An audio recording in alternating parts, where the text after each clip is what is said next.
Welcome and good evening, friends and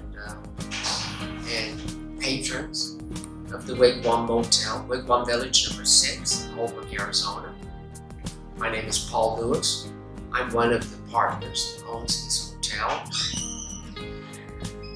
We call it Wigwam Village number 6 because there is more than one of this design. Actually, there were 7. This is my brother, Clifton. He has been the manager for many years since we, 3 of father's children, bought the motel from the family. The gentleman was owned after father's death by the family. And he and 2 others purchased the motel from the family. These are the blueprints. I'll open this in a minute, but our father built this village of the Wigwams back in the 1950s, sort of in the heyday of Route 66. The gentleman who owned this property here, where the village is, I don't recall his name offhand. Father already had a hotel here in the city, in the town, and you need quite a bit of surface area, a lot of square footage, in order to build a full set of 15 wigwams, 15 teepees in a semicircle. And he had this spot picked out. When the motel opened and while it was operating during Dad's life, we didn't have all of these cars. Why do we have so many now? After Dad had closed the motel for a few years, and after his death we decided to reopen it.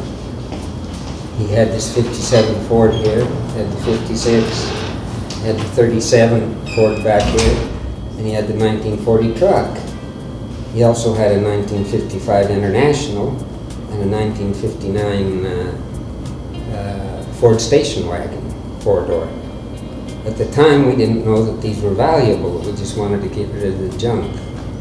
So we gave the 59 Ford station wagon away, the International, the 57 Ford, and the 56. And later, I stumbled across the idea that it might be a good idea to have them here.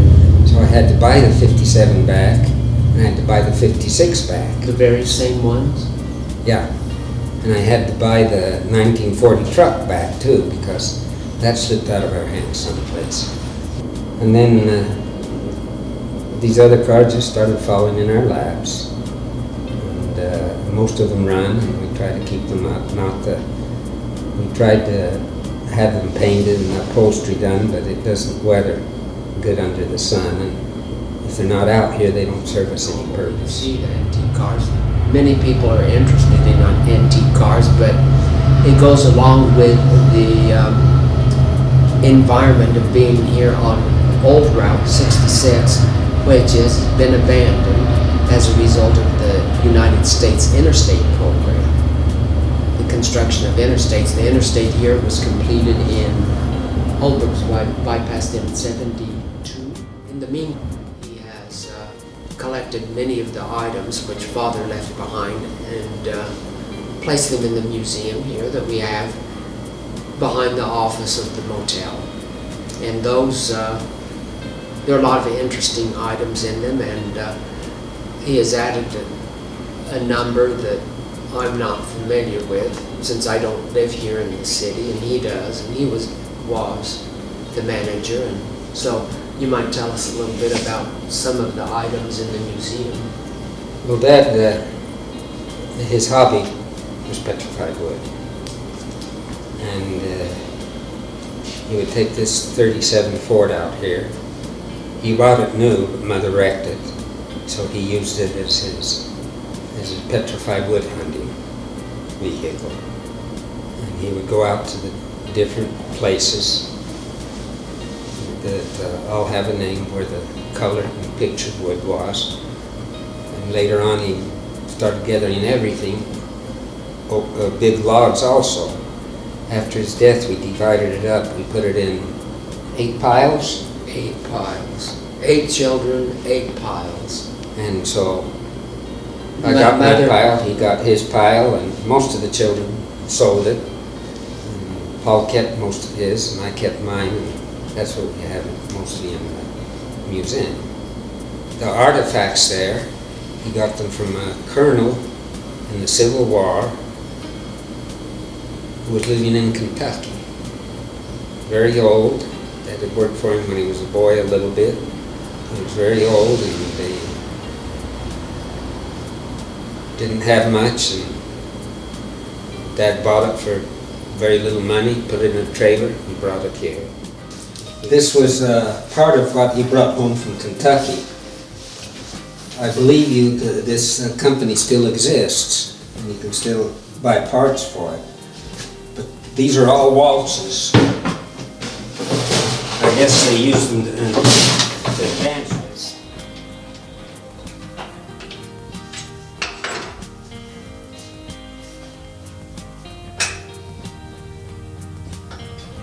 Start.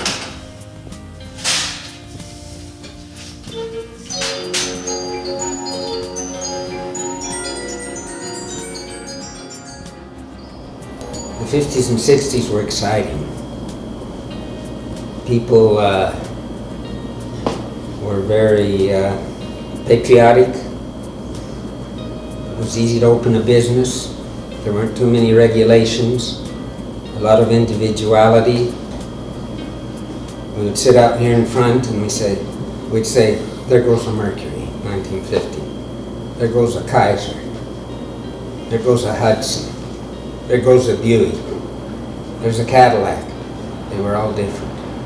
I can name them as they went by. Now, I can't name a car unless I see the emblem. One of the attractions, I think, of the Wigwams, as many other things related to the old Route 66, is an avenue, a channel of escapism for a little while. When you go on a vacation, you get away from home.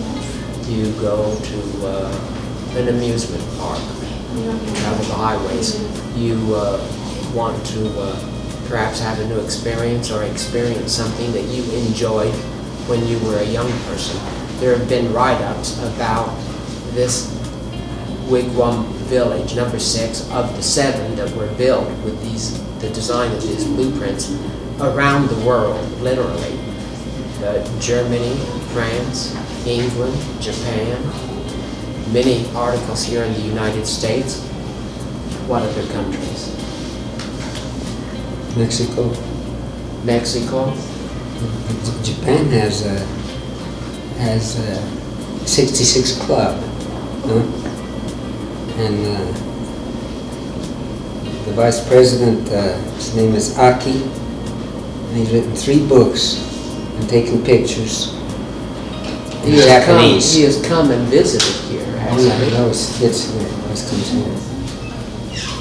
Bikers like to come when they're on their outings and spend a night here as they're traveling the old route. So, for an enjoyable stay and to serve your nostalgia a little bit, come by and visit the wigwams. Sleep in a wigwam.